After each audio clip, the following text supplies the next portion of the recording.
ഇപ്പോൾ ലഭിക്കുന്ന ഒരു വാർത്തയിലേക്ക് പോവുകയാണ്. ലഡാക്കിൽ സൈനിക അഭ്യാസത്തിനിടെ അപകടം, ഒരു സൈനികന് വീരമൃത്യു.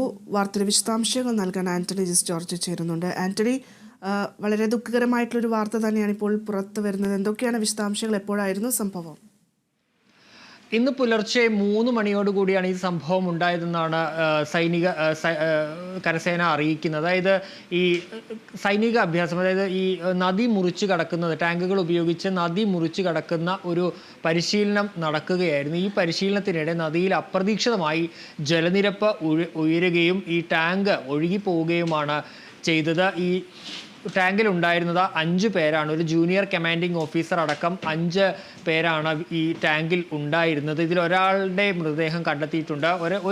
ഒരാൾ മരിച്ചതായുള്ള വിവരം ഇപ്പോൾ സ്ഥിരീകരിക്കുന്നുണ്ട്.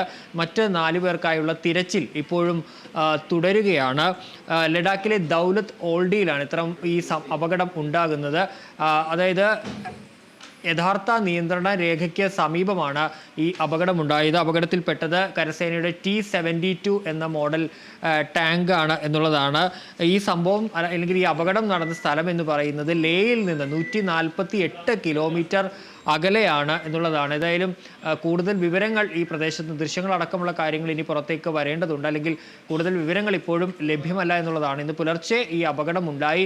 4 ഈ ജൂനിയർ കമാൻഡിംഗ് ഓഫീസർ അടക്കം 5 പേർ ഈ ടാങ്കിൽ ഉണ്ടായിരുന്നു എന്നുള്ളതാണ് പ്രധാനമായും മനസ്സിലാക്കുന്നത്. അവിടെ സാധാരണ നിലയിലുള്ള സൈനിക അഭ്യാസം, സൈനിക പരിശീലനം നടക്കുകയാണ് ചെയ്തത്. അതിൻ്റെ ഭാഗമായാണ് ഈ നദി മുറിച്ച് കടക്കുന്ന ആ ഒരു പരിശീലനം ഉണ്ടായത്. ടാങ്ക് ഉപയോഗിച്ച് നദി മുറിച്ച് കടക്കുന്ന പരിശീലനമാണ് ഉണ്ടായത്. അതിനിടയിലാണ് ഈ അപ്രതീക്ഷിതമായി ഈ പുഴയിലെ ജലനിരപ്പ് ഉയരുന്നതും ഈ ടാങ്ക് അപകടത്തിൽപ്പെടുകയും ചെയ്യുന്നത്. ഏതായാലും തിരച്ചിൽ എപ്പോഴും അവിടെ തുടരുകയാണ്.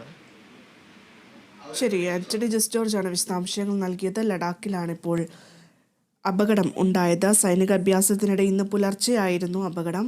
ഒരു സൈനികന് വീരമൃത്യു. 5 പേരാണ് ഉണ്ടായിരുന്നത്. 4 പേർക്കായി തിരച്ചിൽ തുടരുകയാണ്.